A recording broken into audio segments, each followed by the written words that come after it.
ආශිර්වාදමත් දවසක් ප්‍රේමණීය දේව දරුණි ඔබ සැමට. අද දවසේ අපි උන්වහන්සේගේ වචනය වෙතට ඇතුල් වෙන්නට යනවා. ශුද්ධ මතෙව් පොතේ 8 වෙනි පරිච්ඡේදයේ 1 වෙනි වගන්තියේ සිට 4 වෙනි වගන්තිය දක්වා ඔබ අධ්‍යයනය කරන්න ස්ථානිත අපූර්ව සිදුවීමක් තිබෙනවා. ඒ තමයි කුෂ්ඨරෝගී මිනිසෙක් යේසුස් වහන්සේ ළඟට ඇවිල්ලා උන්වහන්සේට වැඳලා උන්වහන්සේගෙන් ආයාචනා කරනවා, ඉල්ලනවා ඔහුව සුව කරන්න කියලා. ජේසු මොකද කරේ? ජේසු ඔහුව සම්පූර්ණ සුව කළා. මේ ස්ථානයේ අපිට තියෙනවා කරුණු තුනක්. පළවෙනි දේ තමයි මේ මිනිසයා උන්වහන්සේ වෙතට ආවා. ඔහුගේ තත්ත්වය මොකක් වුණත්, කොච්චර අපහසු වුණත් ඔහු උන්වහන්සේ ළඟට ආවා. අද ඔබගේ ජීවිතයේ විවිධ ප්‍රශ්න, අභියෝග, කම්කටොළු, කරදර, පීඩා ඇති.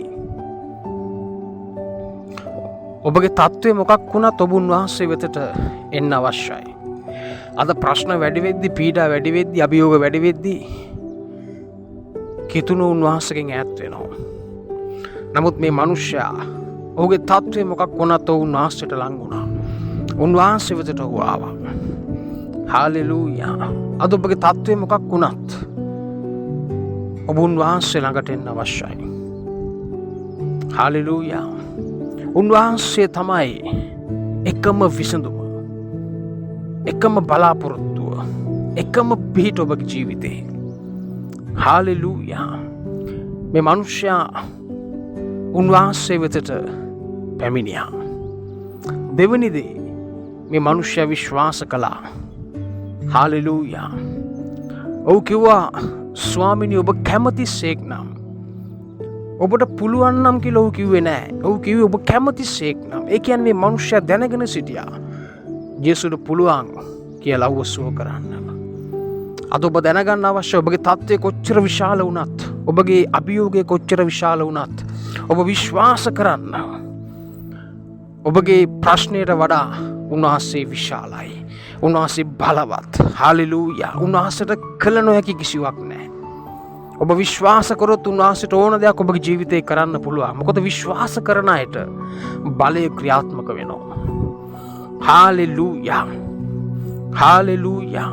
මේ මිනිසයා විශ්වාස කළා. හිතන්න ඔහු කොච්චර අපහසුවෙන්, අමාරුවෙන්, වේදනාවෙන් නොවින්නේ නැද්ද? මේ කුෂ්ඨ රෝගය කියන්නේ ශාපලත් රෝගයක්. මේ කුෂ්ඨ රෝගය වැළඳුන මිනිසයන්ගේ ඇඟිලි කුඩු වෙලා වැටෙනවා. නමුත් මේ කොච්චර බාධාවක් තිබ්බත් මේ මිනිසයා උන්වහන්සේ වෙතට ආවා. ඔහු විශ්වාස කළා. ඊට පස්සේ මොකක්ද වුනේ? උන්වහන්සේ ඔහුව ස්පර්ශ කරලා සම්පූර්ණයෙන්ම සුව කළා. හාලෙලූයා.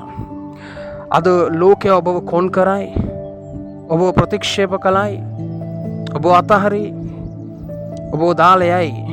නමුත් යේසු කවදාවත් ඔබ අතහරින්නේ නැහැ. හාලෙලූයා.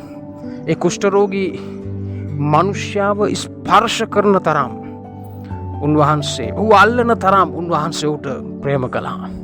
උන්වහන්සේ කවදාවත් ඔබව නොසලකා හරින්නේ නැහැ. උන්වහන්සේ ඔබට ගොඩක් ප්‍රේම කරනවා. උන්වහන්සේ ගොඩක් ඔබට ආදරේ. හාලෙලූයා. අද ඔබගේ ප්‍රශ්නය කොච්චර විශාල වුණත්, අභියෝගය කොච්චර විශාල වුණත් උන්වහන්සේ සියල්ලෙන් ඔබ අද නිදහස් කරන්නට යනවා. ඔබව ගලවන්නට යනවා. ඔබව සුව කරන්නට යනවා. ඔබට සමාදානෙ දෙන්න යනවා. හාලෙලූයා. ඔබගේ දෙනෙත් පියාගෙන, දැස් වසාගෙන මේ වෙලාවේ කියන්න, ස්වාමිනී ඔබට ස්තුතියි.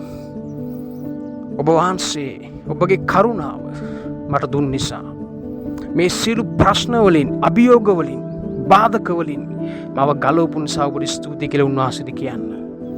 හාලෙලූයා. මේ වචනය තුලින් උන්වහන්සේ ඔබව ආශිර්වාද කරනසේක්වා. ආමේන්. හාලෙලූයා. මම සභා පාලක දේවගති ප්‍රොෆෙත යොහන්ඩයිස්. ජේසු